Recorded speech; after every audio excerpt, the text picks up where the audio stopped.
Welcome to the Scaling Japan podcast. I'm your host, Tyson Batino, and on today's episode, we have Apolline Daimaru. She is the co-founder and strategy director of nowthen, the design partner for ambitious startups. Based in Tokyo, nowthen helps startups with product design, strategy, and development, and also their branding and marketing to help them communicate the value of their service and acquire more users. Apolline previously led branding and marketing at both global corporations like Avion and Japanese branding agencies, and her previous venture was a reward app in the sustainability space. She loves supporting founders to help them think through brand, storytelling, and acquisition. And they're actually helping one of my clients. So I actually get to see the results of their actions on a monthly basis. Pauline, maybe you could give a quick introduction. Thank you. Thank you for this great introduction and thank you for having me on the podcast. I'm thrilled to be here. My name is Apolline. I am half French and half Japanese. I live in Tokyo with my partner and daughter. And I actually started my career not in branding, but in marketing. And I worked for big global brands like LVMH and Evian for a couple of years before falling in love with branding and joining a Japanese branding agency called Risky Brand. And in terms of starting nowthen, my current company, I actually stumbled into it while running my previous venture, which was a tech startup in the sustainability space. And me and my co-founder, who is also a creative, we've been doing some freelance consulting work to fund the company.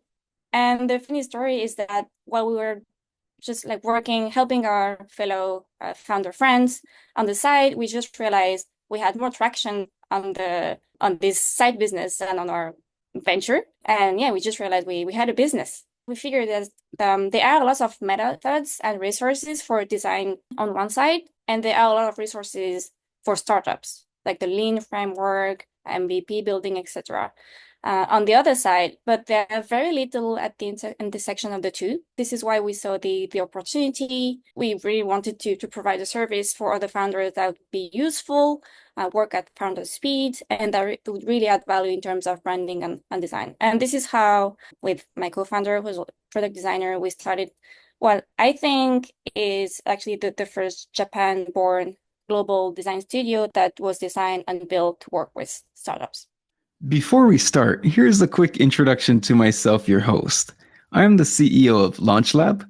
We support setting up a company and back office in Japan. We also provide affordable advisory on raising capital, IPO, and other finance topics. I also run Scaling Your Company that provides courses and sales advisory and digital marketing agency services for the Japan market. If you need help, feel free to reach out. Awesome. And yeah, I think you and Raphael make a powerful combo. And so, yeah, today let's dive into branding. We'll dive into branding in general, but also add elements of branding for startups as well. And so I think first off, could you maybe define what branding is? First of all, thank you for asking because so many people think branding is just about having a great logo. So it's just about the looks. And I think that that's very damaging. Let's start with the difference between a brand and branding. To put it simply, a brand is what people think about your company. Famous quote, I don't know who said this, but a brand is what people say when you're not in the room. Whether you're already actively shaping this perception or not, you have a brand anyway. You have a reputation. And branding involves giving meaning to the company or product and taking control of how people perceive you. So while many people think of a brand as just a logo or colors, these are merely expressions of a larger emotional concept associated with your brand. And I like what you said about what people say when you're not in the room. In one case, it's I'll tell my staff member who does sales, it's your goal, but for the 6 months is just to make sure every person you meet, at least if you meet someone 3 times, they can explain what we actually do to another company. If they can't, one is either our messaging is too hard, but also, I mean, there's a lot more. It's more than just repeating, but it's also understanding. Yeah, exactly. You know, you have some sort of good branding or effective branding when people can associate your service with a simple idea in their head. But of course, they can't do this if you haven't helped them to do it. If you haven't defined the idea yourself, come up with the brand system to express it every time they meet you at every interaction. And we're working on a rebranding as well. Like the funny thing people say, like, we know you're good, but we don't know what you do. So it's like, okay, I think we need to do a rebranding here. At least we've done 50%. Let's get the other That's 50% funny done. because we also going through a rebranding right now. Even as a branding agency, you know, it's not that it's difficult to do it yourself, but it's very, very important. The main reason why branding is essential for any kind of services. So businesses, service business, startups, corporation, is that humans are lazy. Our brains are lazy, and we need shortcuts to understand what the other person is talking about, but also make decision. People tend to think that branding is mainly something consumer good company needs to focus on. But even for B2B services or big purchases, you might think you buy a car based on, you know, a rational logic. You compare the features, etc. But there is an interesting study that showed that studied people that had an accident, and the part of the brains they basically lost full control of they were unable to feel emotions. And the people had full control of their logical faculties, but no emotions. And they were normally functioning, perfectly normally, with one notable exception, they couldn't make decisions. So it takes a non-logical leap to get final decision making, and you can't make the decision without an emotional input. People trust brands that can give this emotional input that trigger them, but also look and feel consistent. They look like they act as the same way every time they meet the brand, and that's really really important. And so, yeah, it's very important for organizations. But how about a startup? So for a startup, I would say there are a couple of moments where branding matters more than others, but our thesis is that startup thinking about branding as early as possible. And the main reason is that a startup, by definition, is not a fully fledged product yet, or is not a really good product. So in the early days, it's even more important that this perception, that the reputation, outpaces reality. So this is important to gain traction, to attract investors, acquire users. If the perception of a startup is not greater than its actual minimum viable product, it will not get the momentum it needs to turn this potential into success.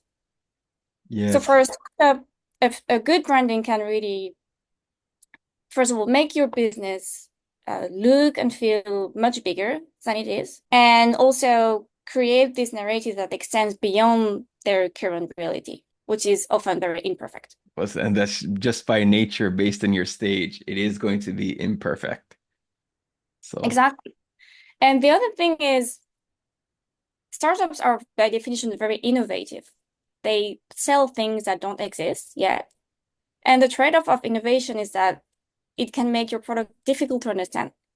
So if remember we are lazy animals, so your product probably needs some translation so that people can understand it.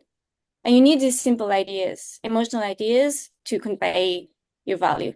I think sometimes when we do like pitch deck feedback, it's like, I only care about these 4 points. And the founder's like, oh my God, I want to say these 15 to 20 things. Like, no, I only care about five. And Yeah, so exactly. I the think challenge. the having a clear brand will help you to choose what not to say, That's but more important. Yeah, very important. you need to sacrifice some things, right? But also, I would even further. Sometimes your idea is either so new or yeah, just too difficult to understand. You need to translate the concept to something that's more relatable or just more attractive, because there will not be enough people shopping for your idea or your service. For example, like Slack, there are not enough people shopping for a chat system. They are already competitors. It's not an attractive proposition. And that's why they were selling organizational transformation. It's about like getting rid of emails, kind of thing. So you kind of need to sell something not different, but yeah, translate it from your initial business idea. So we'll probably have to talk more about this, but I guess just to give a bit of an overview, like how do you go about building a brand? And what are kind of like the tools or components involved in creating a brand? Yeah, okay. So in general, right? Not just for startup. Yeah, I would say in general. Yeah. I think that we can say there are mainly two steps. First, you need to create a brand identity, which is a verbal and visual identity. And then you need to find a way to bring this identity to life in the way you act, talk, look, etc. So that at every action interaction that you have with your customers or partners or employees, at every touch point you can show up as the same character. This is what builds trust. Is if it's like when you get to know someone, you're dating someone, the first two times they kind of look consistent, and then the third time, the fourth time they look really weirdly, they act really in a super weird way. Yeah, they create distrust, right? It's the same thing. So the first one, the brand identity creation work, we call it brand kit at nowthen. You lay the foundation of the brand. So you need to define the idea you want to stand for in people's mind, the principle that you want your brand to sort of embody. And then you need to find a way to express this verbally with a name, tagline, and visually with logos, colors, and fonts. And usually you synthesize all these elements in what we call brand guidelines, which is a sort of manual which serves as a reference. Some people call it brand Bible because it's literally a Bible for all stakeholders to follow, like your team, marketers, UX designers, etc. And the second step is about executing the branding in the your communication touch points. Could be marketing material like social media, website, but it also could also be more intangible stuff like the way you employee behave, the way you talk, etc. My next question is actually, like, in your experience, how long does this process tend to take? I mean, of course, like maybe for startups or maybe for like a small business that maybe isn't doing something, they're not reinventing the wheel.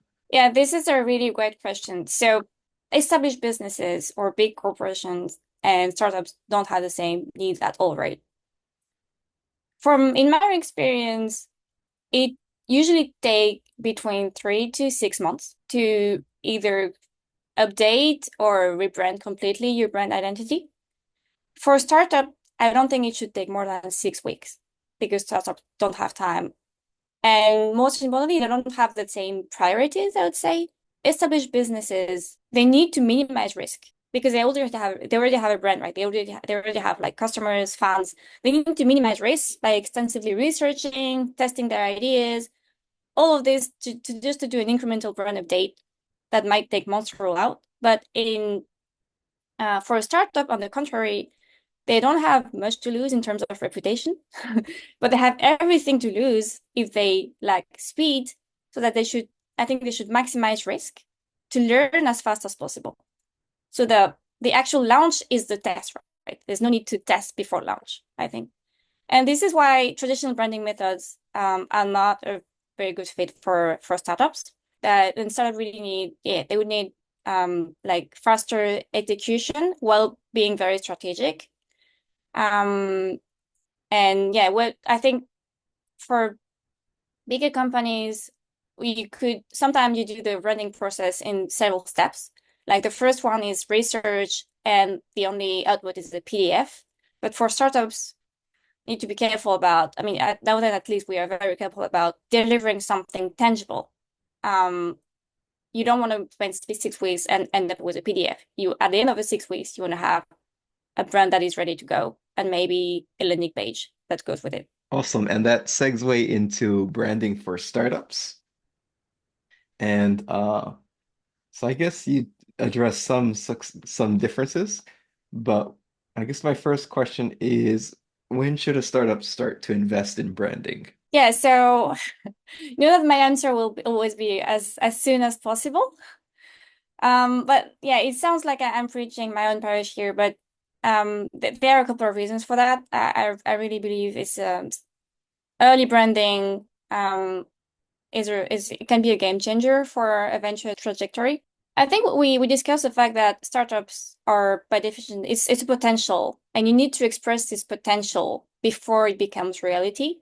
Startups are innovative, so at the beginning, I think before launch, ideally, if you have the budget, especially if you're a venture-backed company, before launch, if you can do some sort of branding, it's better. Um, Also, another reason to start early is that brand strategy, doing the work of working on your brand strategy will take you beyond the visual, and it will help you think actually through your positioning. So it will bring clarity on your positioning, and it will give clarity on your business strategy. Then the other moment startups should think about maybe investing or reinvesting in branding. I think it after in the scaling phase, so after finding some sort of product market fit. Um, the reason for that is you have the scaling effect. So when you spend larger amounts of time and energy to scale customer acquisition, it becomes increasingly important to have a good conversion rate every time you have an interaction with customers. And having a good branding will just multiply this conversion rate, this attractiveness. So from a purely like mathematical ROI point of view, investing in branding at this stage is interesting, I think.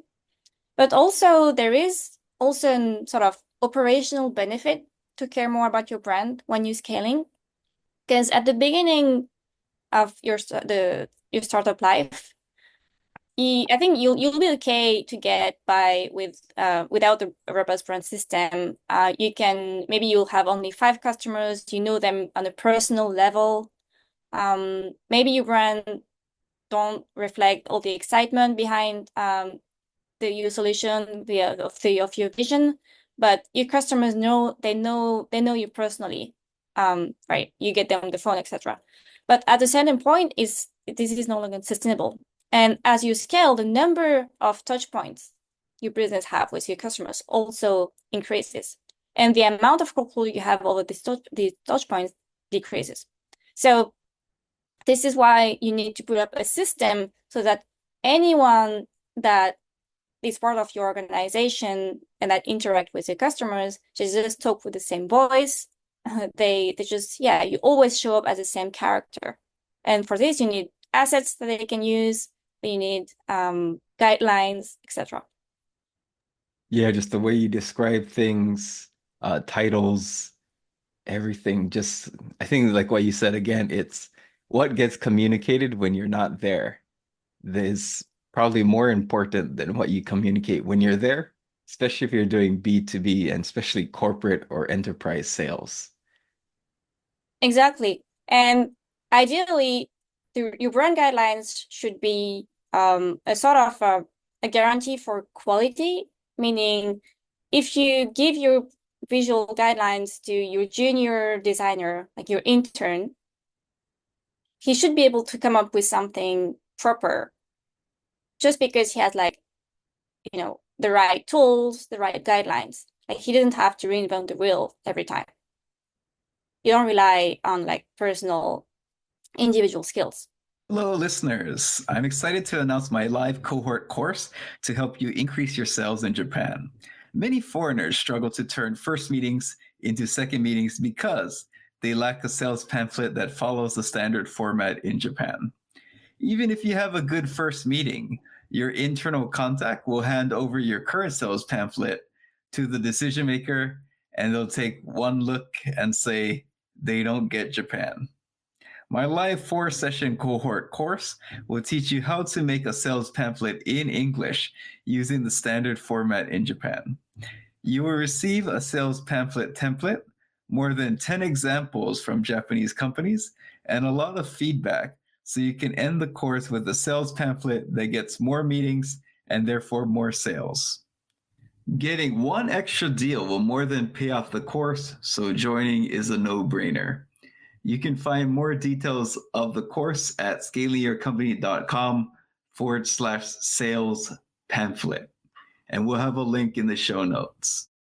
And next, I would say, so I guess for a startup, maybe what are some steps? Like, so let's say someone doesn't have a brand yet. What should some steps they could take to create their own brand? Yeah, so if you're just starting and it's likely that you haven't raised money yet, so you might want to do things yourself by yourself. We have a framework that we call this SSS framework at nowthen, which is strategy, story, system. And I think these are basically the three ingredients that you really need to have sort of like a proper branding, sort of minimal viable branding. So I want to emphasize first that try to think in terms of system and not logo. Too many founders obsess over logos. Like, I need a great logo. And then they ask someone to make a great logo. But the system makes the brand. The system, having a consistent system will make you look legit and bigger, but not the logo cannot do much in itself. So make sure if you ask someone to do a logo for you, they actually deliver a whole system with colors, fonts, visual elements like graphical graphics. So Like illustration. yeah, like how to use it. Like if you're Yeah. using it in a post, this is how you should use it. And also concrete assets like graphics, geometrical shapes, this kind of thing that you can actually use for all marketing materials. When it comes to the other two, so brand strategy, stories, you kind of have to work in that order because it's tough to have a good story without a clear company strategy. So the strategy is all about gaining clarity on your positioning. So this is when you should be asking yourself sort of fundamental questions, especially if you have a co-founder. You need to get on the same page. You need to get into the reality of who will love your service and why. And the goal here is to craft positioning statements that become the foundation for your brand. So positioning statement, I think that the standard statement are mission and vision. At nowthen, we actually prefer thinking in terms of before and after, in terms of the future your startup is aiming to create. We believe that startup, by definition, they are founded on a contrarian vision of a future. So I think it makes it easier for founders to think about, hey, what's the status quo for my customers? You go back to why what was the initial ideas? Why did you want to create this company? What is the status quo and what is the future I'm envisioning? What is my ideal future and how do I make it happen? These are the questions you should be asking in this phase. And the story phase, so in the story part, you want to find the best way to communicate the strategy. So this is all about crafting a tagline, a sort of boilerplate, which is like elevator pitch, deciding on the tone of voice of your company, your brand personality. So here you can just decide on keywords. And then the system, if you're not the designer, you cannot do it. But yeah, ask someone to create the graphical elements and also practical guidelines. And so I guess in the startup case, when I guess who should they turn to for branding help? Like, should they try to do it in-house, maybe a freelancer or an agency? What are your Yeah. thoughts and pros So and cons?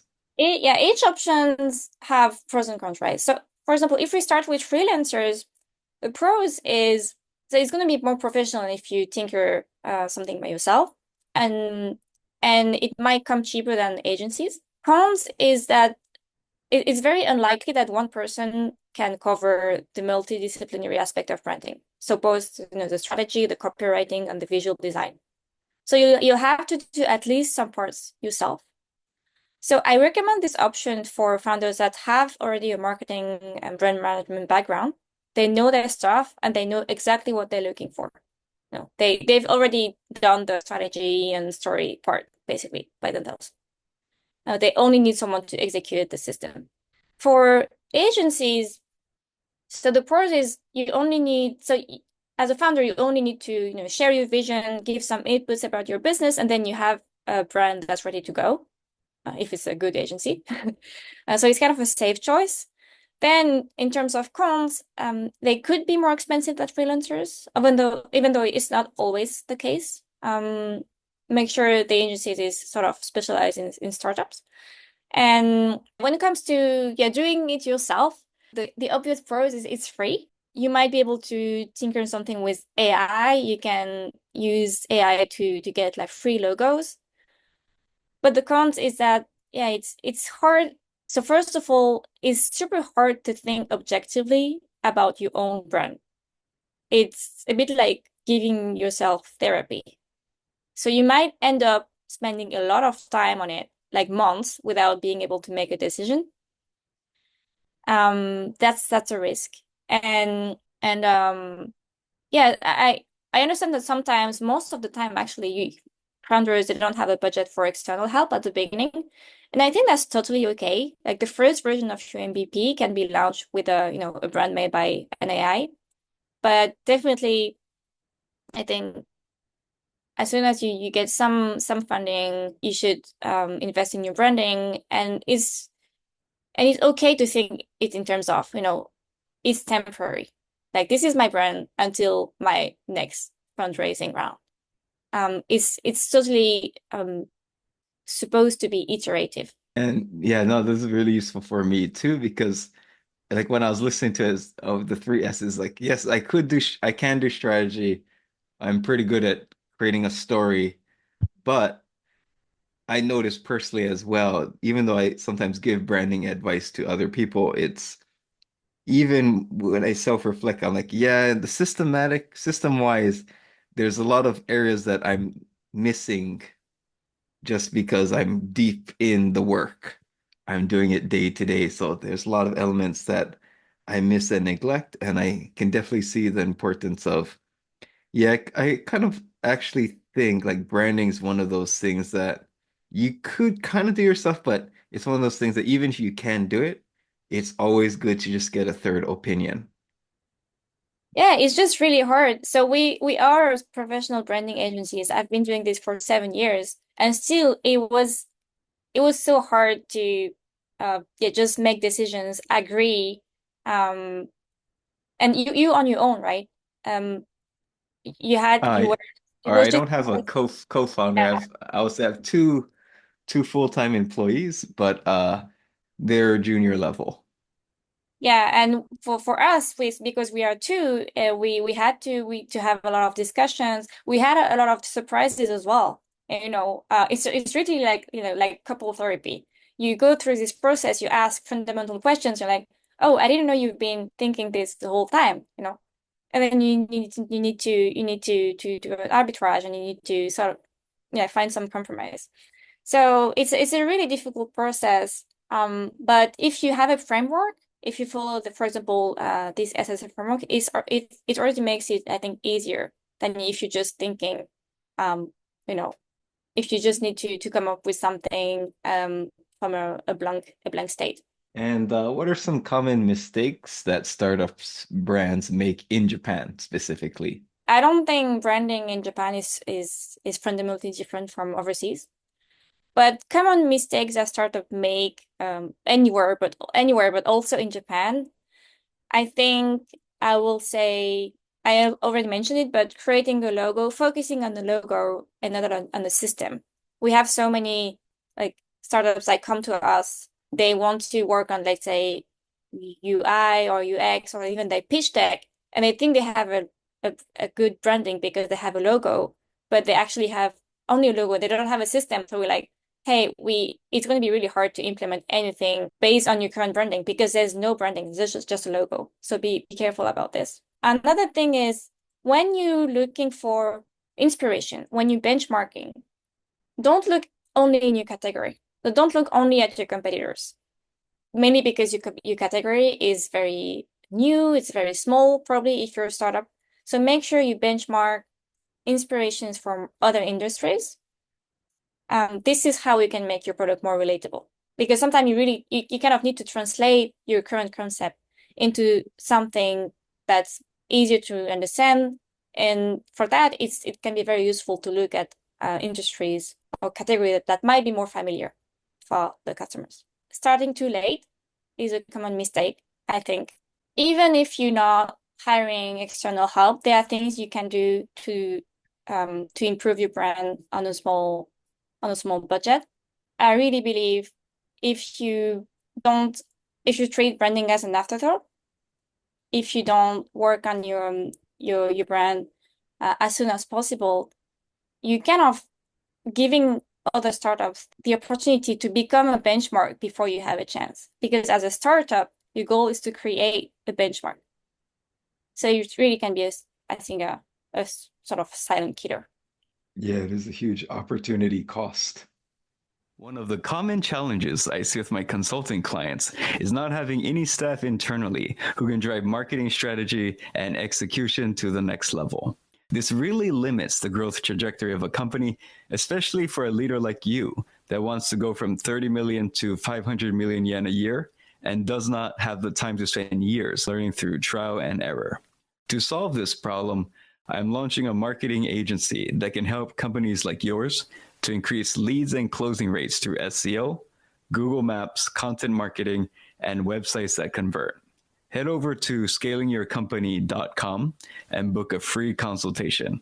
Let's talk about what your business needs are, where your current strategy is letting you down, and how we can help you see real results with the methods I've successfully implemented at multiple companies myself.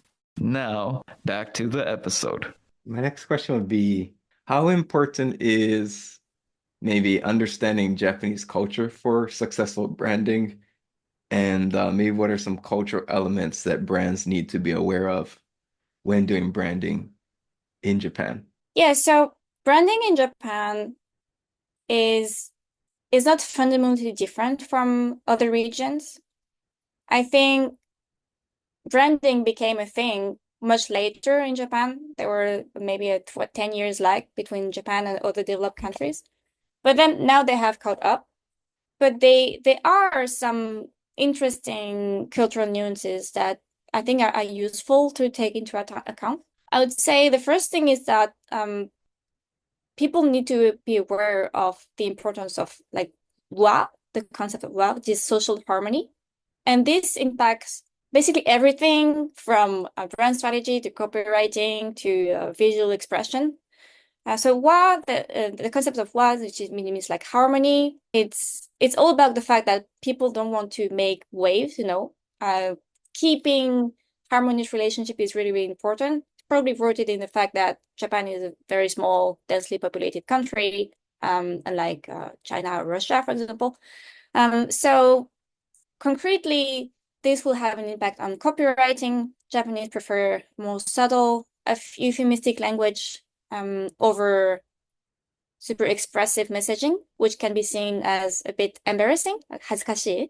And Japanese copy will often could feel a bit vague or fluffy to a Western eye, but actually Japanese language is very contextual.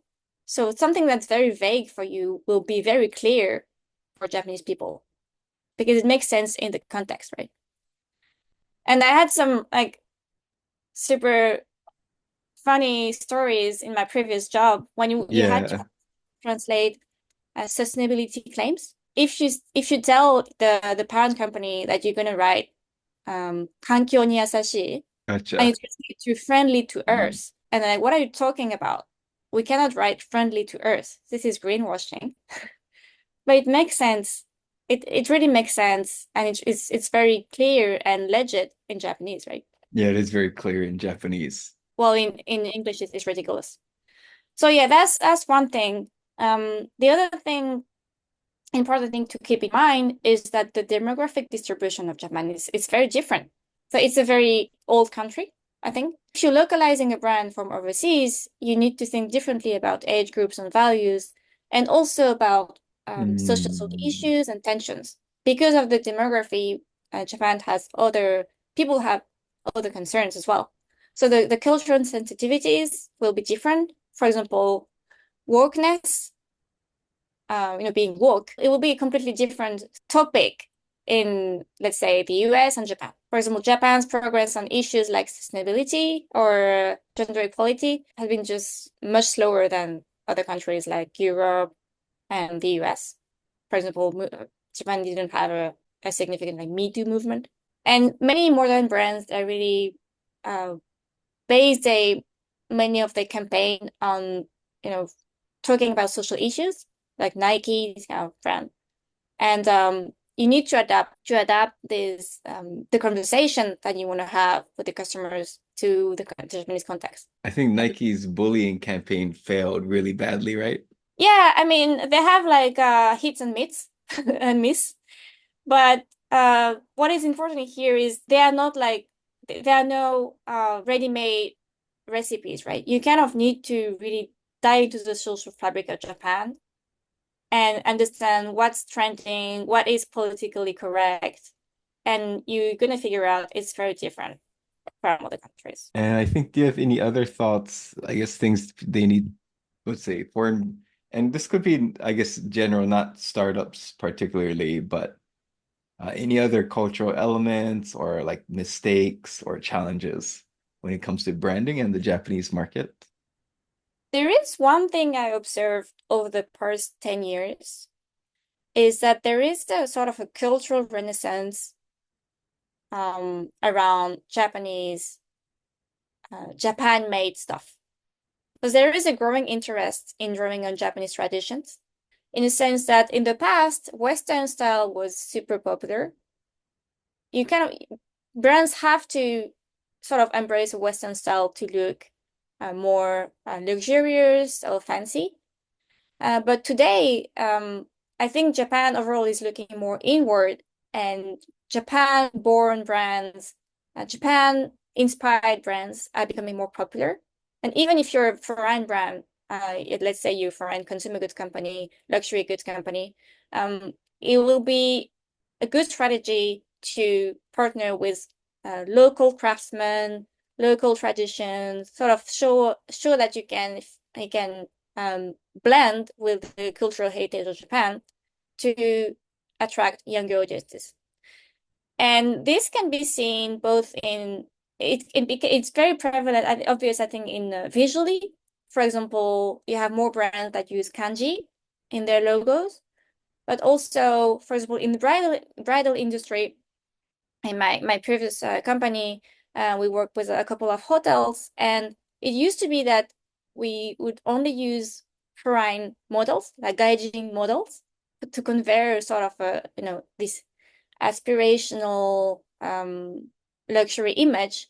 But now it's more if you wanna, it feels edgy to use Japanese models. So I think this is an Interesting. interesting trend especially for consumer goods company. Yeah, because I think it's related, but at least in the language industry, there are less Japanese going abroad or things studying abroad. Or at least I think I might be wrong on this, but I heard that there was a trend that there is a decrease in terms of the youth who want to study abroad. So I'm not sure if Yeah. there's a difference in the number, but I know at least according to surveys, more Japanese seem more interested in Japan with the youth. Yeah, definitely. And I think this trend will continue. That might be I mean we you can see it as a bad news or a good news, but that's definitely something brands need to adapt to. Do you see any other trends in branding or maybe let's say maybe how the branding landscape is changing? Anything else? I think the most important trend is not specific to Japan. This is a trend that is is transversal. It's common to all developed countries. But branding is it changing in the sense that it used to be that brand consistency was the number one most important thing about branding. Um, And this is what I learned in my previous jobs at school. Like the number one thing in branding is you have to be consistent. You have to use the same, message, logo, keep it simple, hammer it home.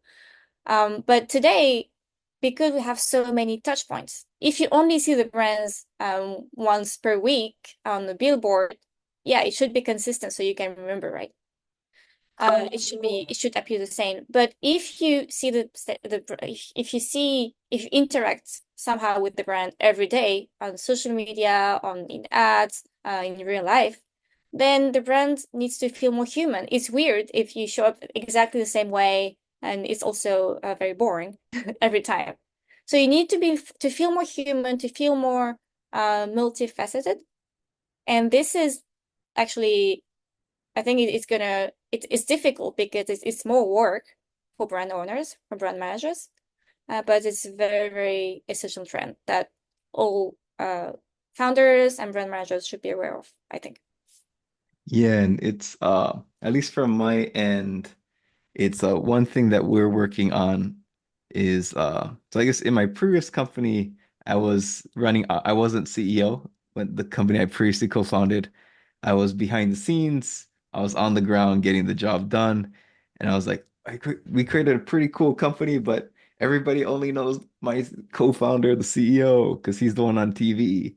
I was like, well, I want to kind of be known as well. So with scaling your company, that was actually of course, making revenue is very important, but another one was I wanted to increase my reputation as an entrepreneur.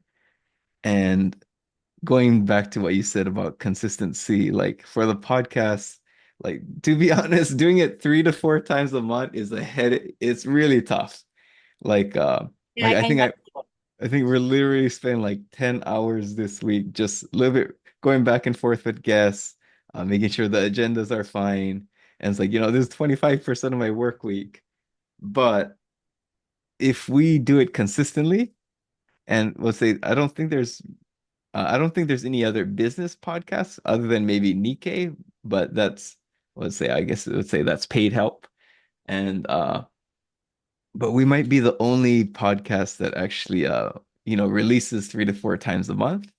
And although like I sometimes complain to my team, like everyone, like, I love the podcast, but it's so much work. But just doing it every week, I think it actually has been making an impact. And we just I think just this week, let's say a Japanese startup media reached out to us or to possibly interview me, which was caused by surprise. But I think just by being consistent, good things will happen. Yeah, exactly. So be consistent, show up as the same, person, you build recognition by repeating the same visuals, looks, but also be humans in the sense that on different platforms you kind of need to behave in a different way, just like you would behave in a different way on LinkedIn, Facebook, Instagram, and Bumble, for example. No, that's a very key, rather than just copy and pasting, right? So I think that might actually be a common mistake, right? Sometimes just copying and pasting things to different platforms. Yeah, but it's hard. I also want to copy paste my content on Instagram and my blog, right? Uh, Very yeah, tempting. yeah, very tempting. And I guess my last question will be, do you have maybe an example of maybe a company you've helped? Kind of like maybe a rebrand and maybe the impact it's had on them. Yeah, sure. So yeah, I'm gonna talk about our last branding project because I really like the business they're building. So Commune Energy is renewable energy developer, and the goal is to solve the bottleneck in renewable energy development around community resistance. So most renewable energy projects, they will face community resistance because they consult the recipient of the projects, so the rural communities, the residents in the rural areas where they're building, too late in the process. So the goal is really to co-create the project with the community so that they not only they don't resist, but they also benefit from the project. They get jobs, infrastructure, electricity, this kind of thing. And we work together to create a brand from scratch and help them launch with a brand kit and a landing page. And now they have customers in Japan and overseas. And I think it was we helped them not only come up with the right